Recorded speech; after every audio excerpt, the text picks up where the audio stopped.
Hello friends, அனைவருக்கும் வணக்கம். இது முழுக்க முழுக்க சினிமாவை பற்றின ஒரு பதிவு. அதனால் அரசியல் பதிவு கிடையாது. இருந்தாலும் கொஞ்சம் அரசியல் பேச வேண்டியதாக இருக்கும் என்று நான் கருதுகிறேன். அப்படி இருந்தாலும் முழுக்க முழுக்க இது தக் லைஃப்பை பற்றிய ஒரு பதிவாகத்தான் நான் எடுத்து செல்ல விரும்புகிறேன். முக்கியமாக நான் இன்றைக்கு தக் லைஃப் படம் பார்த்தேனுங்க. எனக்கு ஓரளவுக்கு பிடிச்சிருந்தது. இப்போ நான் இதற்கு முன்னால் பார்த்த படம் பார்த்தீங்கன்னா, அந்த மோகன்லால் ஸ்டாரர் தொடரும் என்ற படத்தை மலையாளத்தில், எனக்கு நன்றாக மலையாளம் தெரியும், நான் மலையாளி, அதனால் அந்த படத்தை பார்த்தேன். அதில் ஃபஸ்ட்டு ஒரு 40 நிமிஷம் எனக்கு எங்கடா எடுத்துன்னு போகிறார் இந்த படத்தை அப்படின்னு நினச்சி, இப்போ நான் அந்த ஓடிடியில் பார்த்துருந்தேன்னா டெஃபினட்டாக சுவிட்ச் ஆஃப் பண்ணியிருப்பேன். ஆனால் ஓடிடி இல்லாத காரணத்தால், அதாவது ஒரு நண்பர் இங்கே சென்னையில் ஸ்க்ரீனிங் வைத்தாங்க, அதனால் போய் உட்காந்து பார்த்துட்டு இருந்தேன். அங்கேருந்து எந்திரிச்சு வர முடியாத ஒரு சூழ்நிலையில் 40 நிமிஷம் தாண்டினேன். 40 நிமிஷம் தாண்டின அப்புறம் பயங்கரமான ட்விஸ்ட் அண்ட் டேர்ன்ஸுங்க. அங்கேருந்து ஒரு கிரிப்பிங் ஸ்டோரியாக அது மாறுகிறது. அஃப்கோர்ஸ் அது மேஜர் சக்ஸஸ் ஆகிறது. நிச்சயமாக என்னை பொறுத்தளவு அது ஒரு பார்ட் 2 கூட வரும் என்று நான் கருதுகிறேன். என்றால் அது கோர்ட் சீனில் முடிகிறாங்க, அதனால் பார்ட் 2 வரும் என்று நான் கருதுகிறேன். ஆனால் அதற்கு பாராட்டு மழை குவிந்து கொண்டே இருந்தது. இன்றைக்கும் அதை பற்றி பேசுகிறவர்கள் ரொம்ப நொஸ்டாலஜிக்காக, அதாவது அந்த படம் இப்போ தான் ஒரு மாதம் மட்டும் தான் வந்தது, இருந்தாலும் அது நொஸ்டாலஜியா லைனில் போயிடுச்சு. இப்போ ஏன்னா ஓடிடி பிளாட்ஃபார்மில் வந்துருச்சுன்னு நினைக்கிறேன்.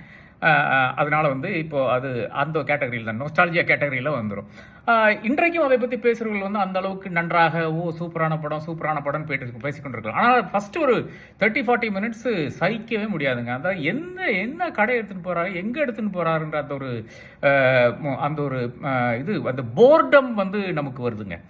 இப்போ அந்த ஒரு போர்டம் நிச்சயமாக தக் லைஃப்பில் கிடையாது. இது என்னது செகண்ட் ஹாஃப் ரொம்ப மோசமாக இருக்குது, ஃபர்ஸ்ட் ஹாஃப் மணிரத்னம் மாதிரி கிடையாதுன்னெலாம் சொல்கிறது அதுவும் நன்றாக மணிரத்னத்தோடு பழகிய நண்பராக இருந்த சில கிரிட்டிக்ஸ் ஆனாலும் சரி, அதே மாதிரி பாம்பேயில் இருக்கின்ற கிரிட்டிக்ஸ் ஆனாலும் சரி. அஃப்கோர்ஸ் 2வது பகுதியில் கொஞ்சம் வயலன்ஸ் அதிகமாக இருக்கிறது, சில இடத்துல கட் பண்ணியிருக்கலாம் இருக்கிறது. But who are we to make that call? அவர் இந்த கால் பண்ணியிருக்காரு. ஒன்றும் இது மணிரத்னம் ஃபீல் இல்லைன்னு வேணால் சொல்லலாம். அதாவது மணிரத்னத்துடைய படத்தில் சாங்ஸ் பிக்சரைசேஷன் அது அவ்வளோ அந்த அளவுக்கு சூப்பராக இருக்கும். குருவானாலும் சரி, எந்த படம் எடுத்துட்டு பாரு, கண்ணத்தை முத்தமிட்டால் எந்த படம் வேணால் எடுத்து பாருங்க, அந்த அளவுக்கு அந்த ஒரு ஃபீல், சாங்குடைய ஃபீல்ன்றது ஏதோ ஒரு லெவலில் இருக்கும். அந்த ஃபீல் நிச்சயமாக இந்த படத்தில் கிடையாது. இது அதை விட சீரியஸாக எடுத்துட்டு பார்த்த ஒரு படம். அதே மாதிரி ஒரு ஃபைட் சீன் ஒன்று இருக்கிறது. அதில் 2 பேருக்கும் முக்கியத்துவம் கொடுக்க வேண்டும் என்ற அந்த அடிப்படையில் அது கொஞ்சம் எலாங்கேட்டடாக தான் இருக்கும். அதுலேயும் பலருக்கும் கருத்து வேறுபாடு இருக்கிறது.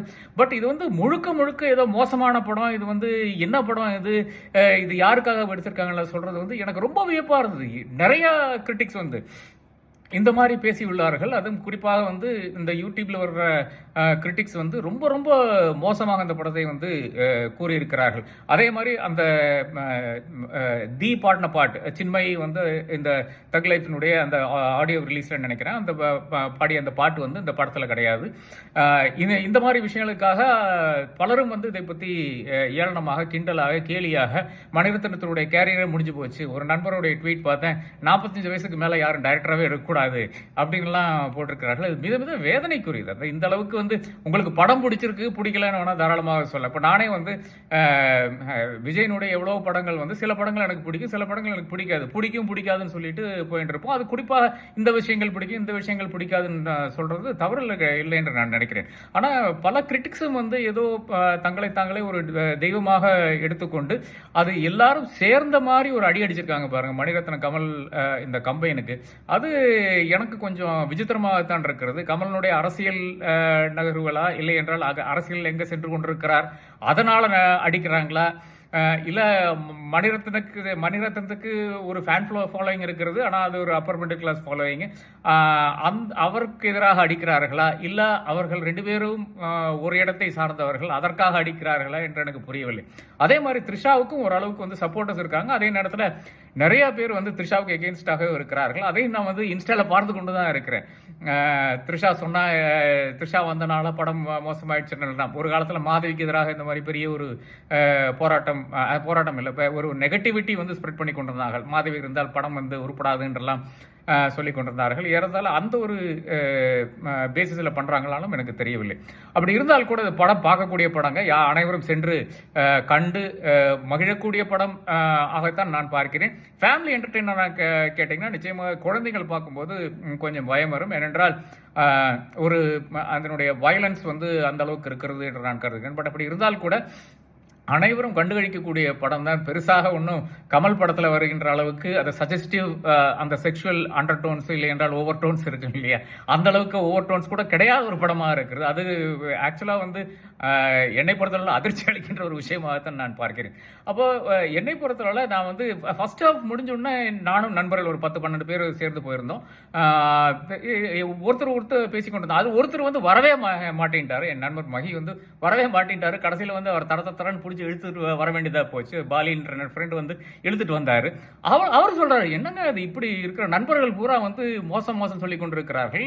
ஃபர்ஸ்ட் ஹாஃப் நல்லா தான் இருக்கு, சரி ஒருவேளை செகண்ட் ஹாஃப் மோசமா இருக்கும் என்று நாங்கள் இன்டர்வெல்ல வெளியே நின்று பேசிட்டு இருந்தோம். அதுக்கப்புறம் பார்த்தா செகண்ட் ஹாஃப்ல அப்கோர்ஸ் கொஞ்சம் ஒரு இடத்துல சின்னதாக இருக்கிறது. பட் அதெல்லாம் வந்து அது ஒரு டைரக்டருடைய கற்பனை என்று எடுத்துக்கொள்ளலாம். எனக்கு பிடிக்காத இடங்கள் சில சின்ன இடங்கள் இருக்கிறதே தவிர மொத்தமாக ஒரு 40 நிமிஷம் எனக்கு பிடிக்கவில்லை என்றால் நான் நிச்சயமாக இந்த படத்தில் சொல்லவே முடியாது. எப்படி நான் வந்து வெயிட் பண்ணி கொண்டிருந்தனோ தொடரும் என்ற படத்துல அந்த அளவுக்கு வெயிட்டிங்கே கிடையாது இந்த படத்தை பொறுத்தவரை. உங்களுக்கு அனைவருக்கும் தெரியும், நான் சினிமாவை பத்தி ஒன்றும் பெருசாக ஒன்றும் கருத்தெல்லாம் சொல்ல மாட்டேன். அரசியல் இல்லை என்றால் அதில் வந்து பெருசாக நான் ஒரு கருத்து சொல்ல மாட்டேன். பட் இது வந்து எல்லாரும் பல கிரிட்டிக்ஸ் ஒன்றாக சேர்ந்து அடிக்கின்ற ஒரு போக்கை நான் இன்றைக்கு பார்த்தேன். அதற்கு என்னை பொறுத்தவரை வந்து ஒரு எக்ஸ்பிளனேஷன் தான் இருக்கு. அதாவது ஒரு கிரிட்டிக்காக ஆகிவிட்டால் அது எப்படி வந்து உங்களுடைய ஃபாலோவர்ஸ் வந்து தக்க வைக்க வேண்டும், அது ஒரு பெரும் பிரச்சனையா இருக்கிறது. அதுல தான் இவர்கள் எல்லாம் மாட்டி முழிக்கிறார்கள் என்று நான் கருதுகிறேன். ஏனென்றால் இப்ப இருக்கின்ற சூழ்நிலையில் வந்து உங்க ஃபாலோவர்ஸை தக்க வைத்துக் கொண்டால் மட்டும்தான் உங்களுக்கு வந்து ஏர்னிங்ஸ் வந்து வருமானம் வரும். அதற்காக செய்கிறார்களா, கழுவி ஊத்துறதெல்லாம் அதற்காக செய்கிறார்களா? ஒவ்வொரு படத்திலையும் வந்து இப்ப ஏறத்தாழ ஒரு பெரிய படம் வரும்போது ஒரு மிக தீவிரமாக எதிர்வினையாற்றுவது என்பது நாம் கண்ட ஒரு விஷயமாகத்தான் இருக்கிறது. இதுல குறிப்பாக பாத்தீங்கன்னா பல படங்கள்ல வந்து ஃப்ரேமுக்கு ஃப்ரேம் வந்து ஹீரோ தான் இருக்கணும் என்று நினைப்பார்கள் இல்லையா? அப்படி எவ்வளவோ படம் பார்த்திருக்கோம். ரஜினி படம் பார்த்திருக்கோம், அஜித் படம் பார்த்திருக்கோம், விஜய் படம் பார்த்திருக்கோம். அனைத்து படங்கள்லையும் வந்து ஃப்ரேம் டு ஃப்ரேம். ஒரிக்கல்லையும் அப்படித்தானுங்க. ஒரிக்கல்ல வந்து சோபனாவுடைய ரோல் பாத்தீங்கன்னா ரொம்ப எனக்கே ரொம்ப வருத்தமா இருந்தது. கடைசியில அவங்களுக்கு ஆக்டிங்காக ஸ்பேஸ் இருக்கான்னு பாத்தீங்கன்னா என்னை பொறுத்தவரை கிடையாது. அப்படி கிடையாது இந்த படம். இந்த படத்துல வந்து அனைவருக்கும், அது ஒரு சின்ன நடிகரானாலும் சரி பெரிய நடிகரானாலும் சரி, அனைவருக்கும் ஒவ்வொரு இடத்துலையும் வாய்ப்பு வந்திருக்கிறது. அப்கோர்ஸ் மெயின் ஸ்டார் கமலஹாசன், சிம்புக்கு அதுக்கு ஏறத்தாழ ஒரு 70% இடம் கொடுத்திருக்கிறார்கள். அதை தாண்டி அனைத்து நடிகர்களுக்கும் நடிக்கக்கூடிய வாய்ப்பு, அதே மாதிரி அதை வந்து கடைசியில் எடிட்டிங் டேபிளை தாண்டி சினிமாக்கு அது சினிமா தியேட்டரில் எத்தி வந்திருக்கிறது என்பது அது அனைத்து நடித்த அனைவரும் வந்து ஒத்துக்கொள்வார்கள் என்று நான் கருதுகிறேன். அப்போ இந்த படத்தை ஏன் இப்படி சொல்கிறார்கள் என்று பார்த்தீங்கன்னா இந்த ஃபாலோவர்ஸ்னுடைய ஒரு விஷயமா இருக்குமோ சிலருக்கு என்ற அந்த ஆதங்கம், எந்த ஒரு சந்தேகம் எனக்கு வருது. ஆதங்கம் கிடையாது, சந்தேகம். அது எப்படி நான் சொல்றேன்னு பார்த்தீங்கன்னா, நான் ஆஃப்கோர்ஸ் அரசியலில் தான் மறுபடியும் போயிட்டு எக்ஸாம்பிள் எடுத்துட்டு வர வேண்டும். இப்போ இந்த ரைட் விங்கர்ஸ் பார்த்துருப்பீங்க நீங்க. இப்போ நிறைய ரைட் விங் யூடியூபர்ஸ், அதே மாதிரி ரைட் விங் இந்த ட்விட்டர்ல இருக்கிறவங்க எல்லாம் பார்த்துருப்பீங்க. அவர்களுக்கு வந்து எப்படி அவர்களுடைய அந்த வருமானம் பார்த்தீங்கன்னா ஆட்ல நமக்கு அனைவருக்கும் வருகின்றது. சிலருக்கு வந்து $20 இருந்து $30 மட்டும் வருமானம் வரும் ஒரு ட்விட்டர்ல இருந்து. இதுல யூடியூப்ல நீங்க ஒரு ஸ்டாரா இருந்தா டெஃபினட்டாக அதிகமாக வரும். சிலருக்கு நான் படித்த ஒரு 2-3 பேருக்கு வந்து $2000 இருந்து $3000 வரையான வருமானம் வந்து ஏறத்தாழ அனைத்து மாதங்களிலும் வந்து கொண்டிருக்கின்ற ஒரு சூழ்நிலை இருந்தது. இப்போ அது கொஞ்சம் கம்மியாயிருச்சுன்னு சொல்லிட்டு பலரும் கம்ப்ளைண்ட் வர பண்ணியிருப்பாங்க. நீங்கள் கூட பார்த்துருப்பீங்க, இதுல எக்ஸ்ல ட்விட்டர்ல பார்த்துருப்பீங்க. அப்போ அந்த ஃபாலோவர்ஸை வந்து நீங்க தக்க வைக்க வேண்டும் என்றால் ஒவ்வொரு இடத்துலையும் வந்து நீங்க ரைட் விங் அந்த கருத்துக்களை வந்து அதீதமாக எடுத்து சொல்ல வேண்டிய ஒரு கட்டாயத்தில் நீங்க தள்ளப்படுகிறீங்க. அதனால தான் சில இந்த எக்ஸ்ட்ரீம் ரைட் விங்கர்ஸ் வந்து இப்போ நரேந்திர மோடிக்கு எதிராகவே, அதாவது நரேந்திர மோடி வந்து அவர்களுக்கு, அதாவது இப்போ வந்து இஸ்லாமியருக்கு இப்போ இன்னைக்கு வந்து வாழ்த்து தெரிவிச்சிருக்காரு. இதற்கு எதிராக கூட பதிவுகள் வரலாம், நரேந்திர மோடிக்கு எதிராக பதிவுகள் வரலாம். ஒரு பிரதமர் வந்து, அதாவது கட்சியினுடைய கட்சிக்கு அடையாளம் காட்டணுங்க. அவர் இல்லைன்னா இன்னைக்கு கட்சி கிடையாது, பாஜகவே கிடையாது. அப்படி இருக்கின்ற ஒரு தலைவர், அந்த தலைவருக்கு எதிராகவே இன்னைக்கு பேசலாம். அந்த நூபுர் சர்மானுடைய கேஸ்ல நாம் அனைவரும் பார்த்தோம் எந்த அளவுக்கு யூடியூபர்ஸ் வந்து, அதாவது நூபுர் சர்மா வந்து ப்ராஃபட்டை வந்து ஏளனமாக பேசுகிறார்கள். அதன் பிறகு வந்து அவர் மேல ஃபட்வா எல்லாம் விதிக்கப்படுகிறது. அதன் பிறகு வந்து அவர்களுக்கு அச்சுறுத்தல் வருகிறது. அதன் பிறகு வந்து அரசாங்க தரப்பிலிருந்தே ஒரு விளக்கம் வர வேண்டிய ஒரு சூழ்நிலை வருகிறது. அதன் பிறகு வந்து அவர்களை வந்து கம்ப்ளீட்டாக பாஜக வந்து டிஸ்அவுன் பண்ணுகிறது. அப்போ அது டிஸ்அவுன் பண்ணதுனால பயங்கரமான ஒரு எதிர்வினை வந்து நரேந்திர மோடிக்கு எதிராக வந்து கொண்டு தான் இருக்கிறது. நான் பல இடங்களில் பார்த்துருக்குறோம். அதை விட ரொம்ப மோசமான ஒரு ஒரு இது நாம் இப்போ வந்து பார்த்து கொண்டிருக்கிறோம், எதிர்வினை பார்த்து கொண்டிருக்கிறோம். இது ரைட் விங்கஸை பொறுத்தவரை, அதாவது நீங்கள் ஃபர்ஸ்ட் ஒரு இடத்துல ஒரு பாயிண்ட்ல ஆரம்பிக்கீங்க, அதாவது இஸ்லாமியர்கள் மோசம் என்ற ஒரு இடத்துல ஆரம்பித்துக் கொண்டு இஸ்லாமியர்னால தான் இந்தியாவில் இருக்கின்ற பிரச்சனைகள் எல்லாம் அனைத்து வந்து கொண்டிருக்கிறது என்ற அந்த கட்டத்தில் போய் இப்போ நின்று கொண்டிருக்கிறது. அதையும் தாண்டி போகக்கூடிய வாய்ப்புகள், அதாவது இவர்கள் வந்து சிட்டிசனா இருக்கக்கூடாது அப்படின்னு எல்லாம் பேசக்கூடிய அந்த இது கூட பார்த்து கொண்டிருக்கோம். அந்த டெண்டன்சிஸ் வந்து பார்த்து கொண்டு தான் இருக்கிறோம். சில ஊடகங்கள் கூட அதற்கு துணை போகின்ற ஊடகங்கள் மாதிரி இருக்கிறது. அதாவது இஸ்லாமியரை வந்து ஒரு விஷயத்தில் பிடித்து விட்டால் அவருடைய பேர் வந்து சொல்வது, மிக எல்லா இடத்துலையுமே அவருடைய பேர் வந்து குறிப்பிட்டு கொண்டிருக்கிறது. ஒரே ஒரு எக்ஸ் வலைதளத்தில் வந்து 2 வாட்டி 3 தாட்டி போடுறது.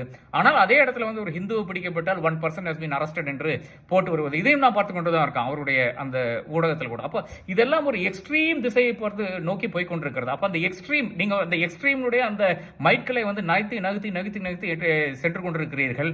அப்போ அப்படி செய்தால்தான் உங்களுக்கு ஃபாலோவர்ஸ் வந்து தக்க வைக்க முடியும். அப்படித்தான் வருகிறார்கள், புது ஃபாலோவர்ஸ் வருகிறார்கள் என்று இவர்கள் நினைத்து கொண்டு அதை செய்கிறார்கள். அது ஆக்சுவலா அப்படி நடக்கிறதால நமக்கு தெரியாது. ஏறத்தாழ அதே தான் சினிமா கிரிட்டிக்ஸும் அதே தான் நடக்குதுன்னு நினைக்கிறேன். ஒரு கிரிட்டிக் வந்து ஒருத்தரை பத்தி கழுவி ஊத்துனா அடுத்தது வந்து அதை விட ஒரு படி மேலே போனா தான் நமக்கு வந்து அந்த இடத்துல வந்து நிற்க முடியும், தக்க வைக்க முடியும் என்ற அந்த கருத்தின் அடிப்படையில் சொல்கிறார்களா என்று எனக்கு தெரியாது. பட் இருந்தாலும் மிக மிக வருத்தக்கூடிய விஷயம் என்னவென்றால், அனைவரும் இந்த அளவுக்கு வந்து இந்த மூவியை வந்து தக் லைஃபை வந்து இந்த அளவுக்கு வந்து அவர்கள் மோசமாக பேசுவது நிச்சயமாக என்னை பொறுத்தவரை ஒத்துக்கொள்ளாத முடியாத விஷயம். படம் நல்லது நல்லா இல்லைன்னு சொல்லுங்க, அதை தாண்டி பர்சனல் கமெண்ட்ஸ் வந்து நான் நிறைய வந்து கேட்டேன். இது தவறு, நிச்சயமாக இதை வந்து தவிர்த்து கொள்ள வேண்டும். கிரிட்டிசிஸ்ல தவறே கிடையாதுங்க. யாரை வேணாலும் நீங்க எப்போ வேணாலும் எதுக்கு வேணாலும் கிரிட்டிசைஸ் பண்ணலாம், அதுதான் பேச்சுரிமையினுடைய அடிப்படையே. ஆனால் அது நாம கொஞ்சம் ஒரு டீசன்சி வந்து சோசியல் மீடியாவில் ஃபாலோ பண்ணணும். அது பலரும் நாம் கடைபிடிக்கவே மாட்டேங்கிறோம் என்றதுதான் ஒரு பிரச்சனையாக இருக்கிறது.